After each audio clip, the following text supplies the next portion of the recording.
The Adams Archive.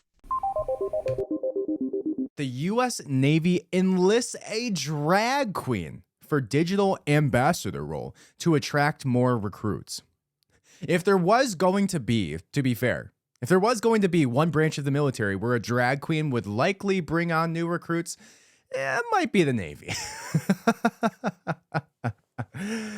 But if we found out anything from the Bud Light campaign, I don't think this is the way.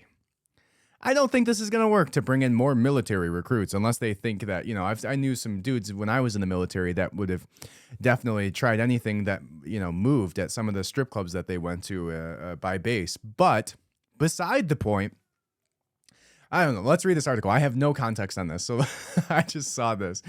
It says the Department of Defense wonders why. It says that the Navy has recruited a squadron administrator and drag queen using the name Harpy Daniels to be their new digital ambassador.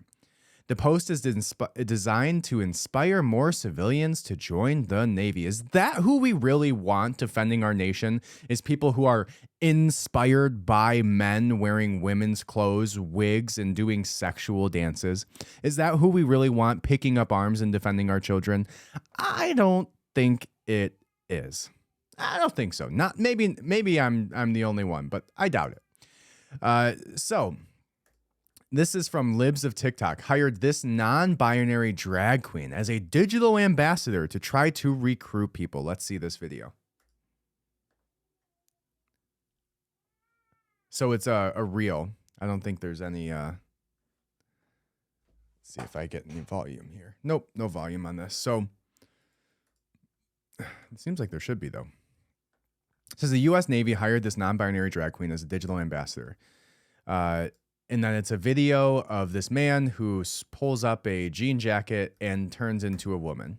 Ugly both times, by the way. Was not much of an improvement, just a lot of eye makeup. It says this Navy sailor is also a drag queen.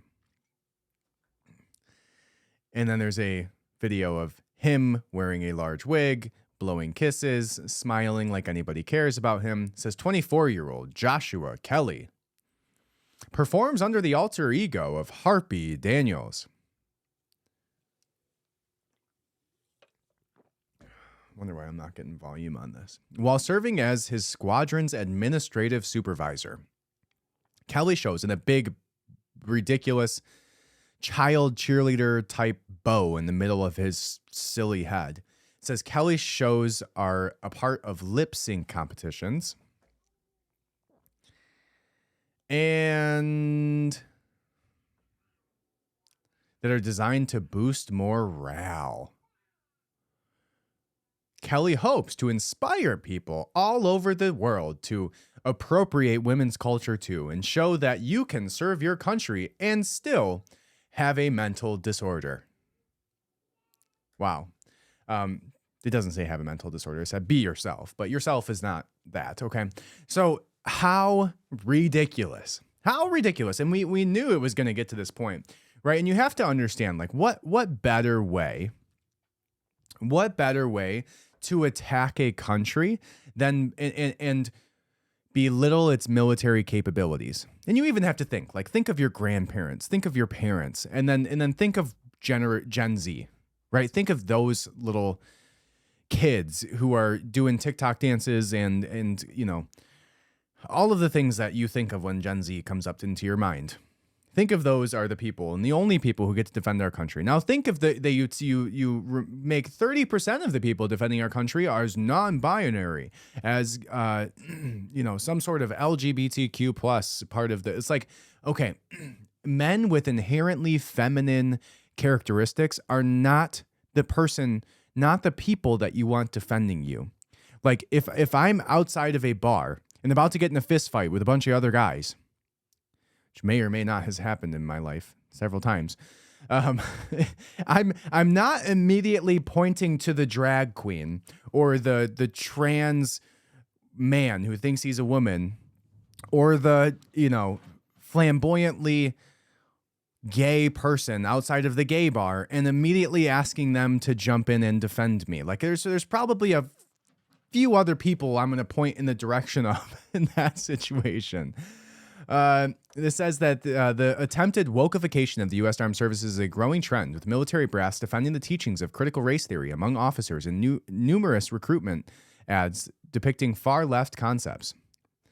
Here is a training video from the Navy featuring 2 engineers from the Naval Undersea Warfare Center explaining the use of pronouns, gender-neutral language, and how to be a good ally to LGBT community. Say, hey everyone, or hey team. Yeah, and now that you say that, another way that we could show that we're allies and that we accept everybody is to maybe include our pronouns in our emails, or like we just did, introduce ourselves using our pronouns.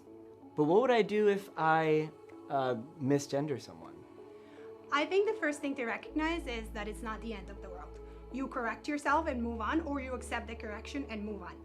The most important thing I can tell you is do not put the burden of making you feel good about your mistake on the person that you just misgendered. Oh, thank you for telling me that. Yeah, and another tip, thank you for telling me. For you to remember their pronoun next time, it's in your mind. Kind of go through a progression of 3 good things about the person using their pronoun. So let's say the person chooses to use they. Then you will in your mind go, they have a nice shirt. They have a nice smile. They are really smart. So that kind of sticks in your brain. That is so helpful. Oh my gosh, thank you. I want to know, what would I do if I want to know someone's gender identity or pronouns? The most important Maybe thing, look at them and see, is that a man or is that a woman? Oh, and let's not forget the Army's social justice advertising from, what was it, I think last year or the year before? There's this video, which was a recruitment ad. It begins in California with a little girl raised by 2 moms.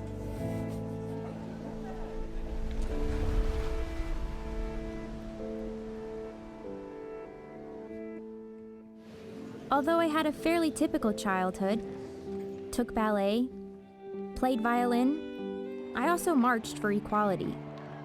I like to think I've been defending freedom from an early age. When I was 6 years old, one of my moms had an accident that left her paralyzed. Doctors said she might never walk again. But she tapped into my family's pride to get back on her feet, eventually standing at the altar to marry my other mom. With such powerful role models, I finished high school at the top of my class, and then attended UC Davis, where I joined a sorority full of other strong women. But as graduation approached, I began feeling like I'd been handed so much in life, a sorority girl stereotype. Sure, I'd spent my life around inspiring women, but what had I really achieved on my own? One of my sorority sisters was studying abroad in Italy.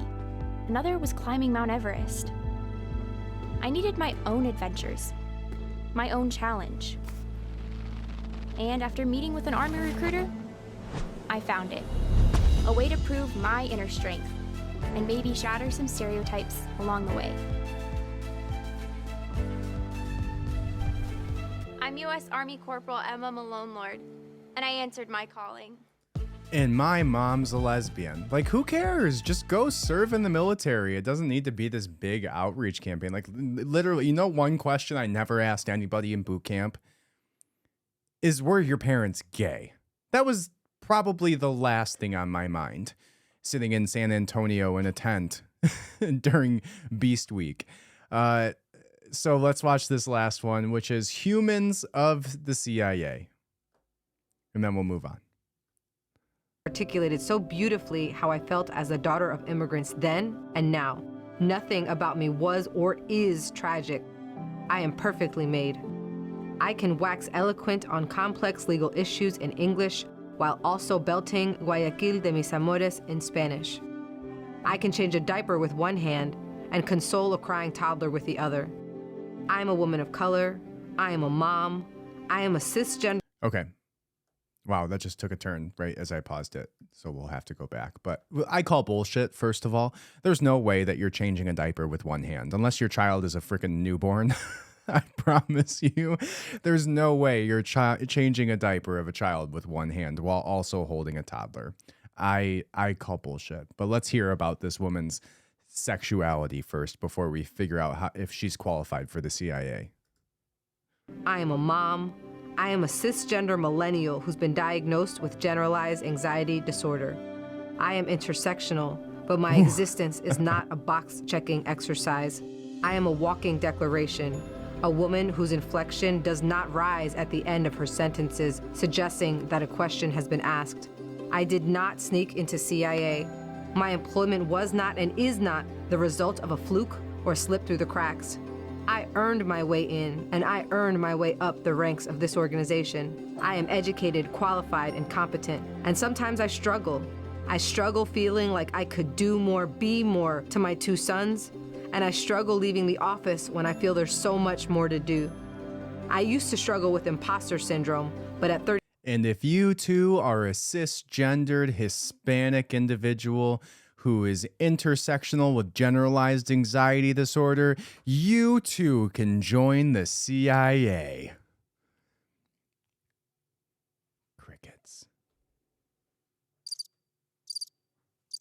Hey, I bet you didn't know we had that function over here.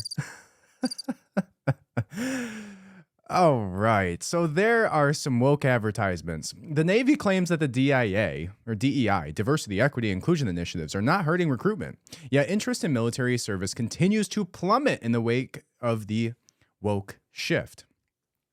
The repellent nature of leftist branding efforts in the military should be obvious. In the past, the majority of those volunteering for military service have always been conservative or independent, with only 29% of current serving identifying as Democrats. Leftists have long been widely opposed to military participation in general, even though, ironically, the Democrats are now becoming the prominent party of war when it comes to Russia and Ukraine situation. It says they want America going to war. They just don't want to be forced to go and fight those wars themselves. All right. Another factor of this mindset is the average leftist. It is a philosophy that lends itself to weakness, entitlement, and often mental illness, this article says. How dare you? Making training goals difficult or impossible. Over 42% of Gen Z have been diagnosed with at least one mental health condition. Wow, that's a pretty crazy statistic. And that statistic comes from psychiatrist.com. 42% of Gen Z is diagnosed with a mental health condition. Wow, that's a wild statistic. All right. Many businesses are now more likely to reject applications from job seekers that use preferred pronouns in their resumes. These people are far more trouble than they are worth. Yeah. So that's the Navy trying to recruit people with a drag queen. And the history of wokeness in our military and secret or shadow organizations like the CIA.